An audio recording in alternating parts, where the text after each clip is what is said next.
One morning in 1963, about 9 a.m., the head of Pontiac Motor Division, John DeLorean, and his good buddy and head of advertising there, Jim Wangers, were sitting around the office drinking some scotch, getting blasted out of their minds. John DeLorean says, "Hey, I got an idea. Since the head office says we can't go racing anymore to promote our products, how about we just put a bag of cocaine in every car?" To which Jim Wangers said, "Yeah, no, hey, look, I got a better idea. How about we build this car called the GTO?"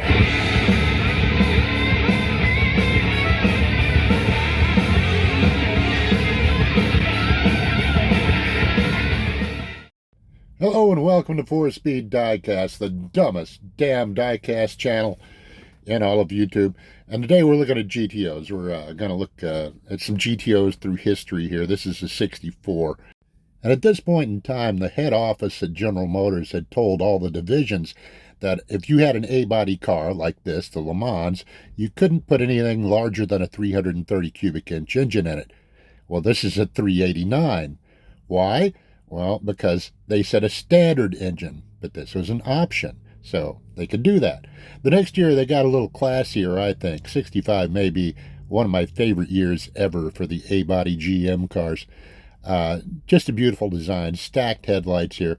64 had had them laid out on their sides here. 65, they went to stacked lights. Around back, you got this great little panel between the taillights there. The taillights wrap around the edge. A lot classier design, I think. A lot better design.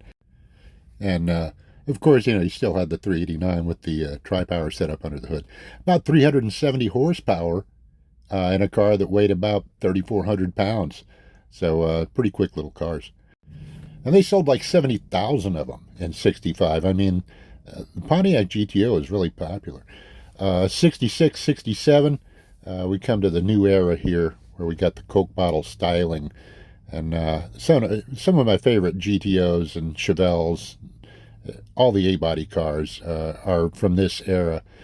Still got the stacked headlights, split grille, GTO up there in the front. That beautiful hood scoop. I mean, the hood scoop didn't do anything. It didn't really ram any air into the car, but just a great looking scoop. The sail panels around the back window, that was shared across the A-body cars. And these great tail lights. They changed the tail lights a little bit for 67. It's still the same basic kind of layout there. I like the 66 here better. They sold a ton of those 66 and 67s. But going into 68, 69, we come to what some people think is the ultimate look of the GTO, the beautiful styled lines. I mean, let's face it, the A-bodies in 68, 69, 70 were they were awesome. We got these two here. We got a Johnny and an M2. They're both really good. I think the M2 looks a little better than the Johnny. Johnny's proportions are off a little bit on the roof line, I think. But that might just be me. But anyway, it's still good. They're both good. This was like the last year that Pontiac really had a good year for the GTO because the 70 came along and Pontiac GTO sales kind of crashed. They sold about half of the cars in 70 that they did in 69. Beautiful car, though. I mean, the taillights wrap all the way around, so you got your side markers there. And you couldn't get the hidden headlights anymore, but I think the overall design is quite good. I mean, I don't know.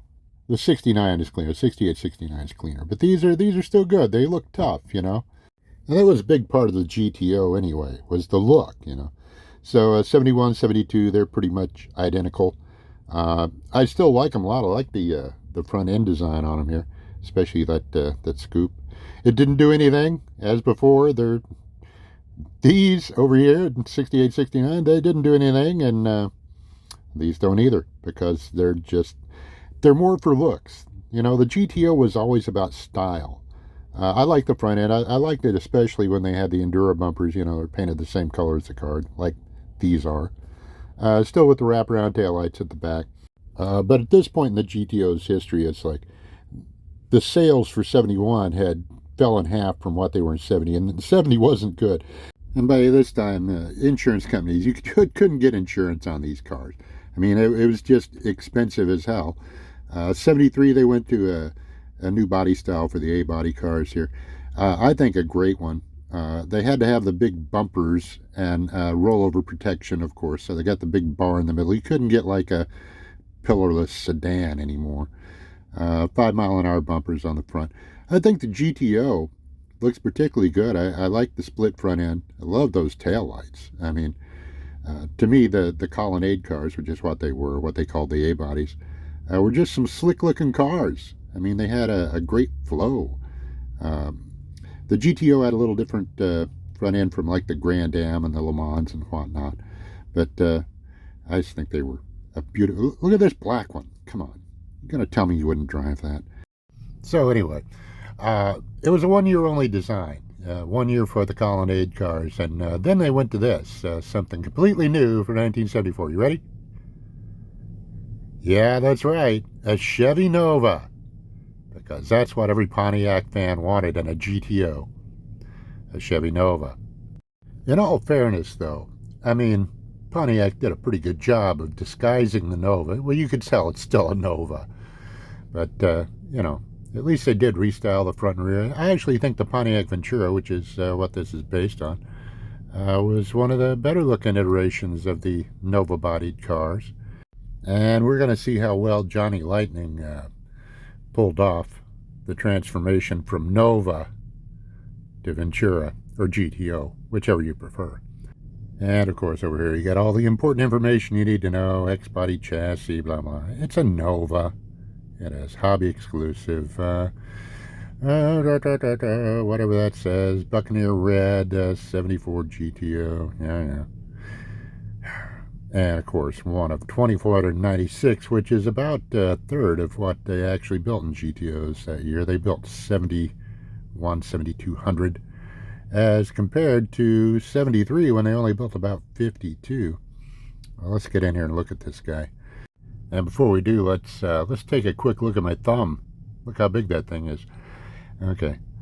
We'll open her up here, see what she looks like inside. Oh.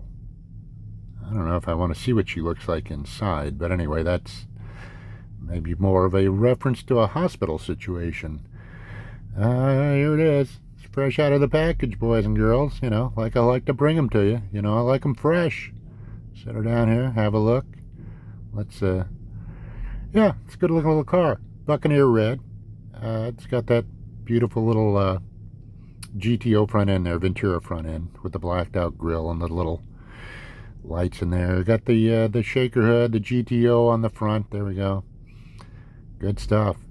I like that Johnny has actually left the back part of the bumpers body color, because 74, this would have had the big bumpers, the big crash bumpers, and you would have had filler panels between the bumpers and the body that would have been body colored. Another change from the Nova, of course, was those tail lights. A lot better looking design, I think, than what the Nova carries. Another GTO badge back there. Yeah, good stuff. So let's see if we can have a look under this hood here, because I want to see what it's got under the shaker. There we go. Took me just a second to open the hood because, you know, sometimes they like to stick.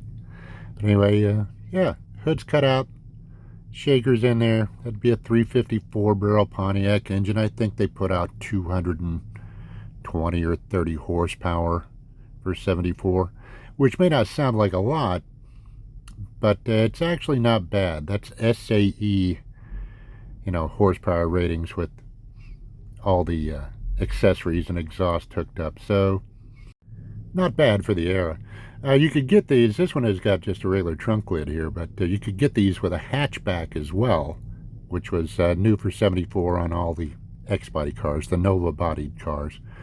And yeah, it's really a nice little car, don't you think? I mean, we could look in there, and but there's no light, of course, because this is my channel. There's never any damn light. Is it a 4-speed? Of course it's 4-speed. It's my channel. The interior was one of the bad spots about this car, too, because it used the same dashboard as the Nova, which was a bit uninspiring. And here's where you can really see the family resemblance there. This is an older one. This is like a 70. This is 74, of course. They changed the rear windows just a bit there. They squared them off. But it's the same basic car. You know, it's a Chevy Nova with a shaker hood and some accoutrements that are different, and that's about it. And so there we go. There's some Pontiac GTOs for you. And the 74 is one of my favorites, gotta say. Let me know what your favorite is, because your favorite might be different, because I'm kind of a weird guy anyway. Okay, so you, right there, I want you to give it a thumbs up. Way up. See that thumb? Take it, put it way up. Way up your dog's bum. And remember to subscribe. Sure, why not? And, of course, you can always leave a rude comment, because I like rude comments. And, of course, if you didn't like it, you know what you can do. We're going to do it right now. I want you to smash the dislike button. Smash it! Smash it! Smash it! Smash the dislike button! Smash it all the way! Smash it twice if you want to. Bye!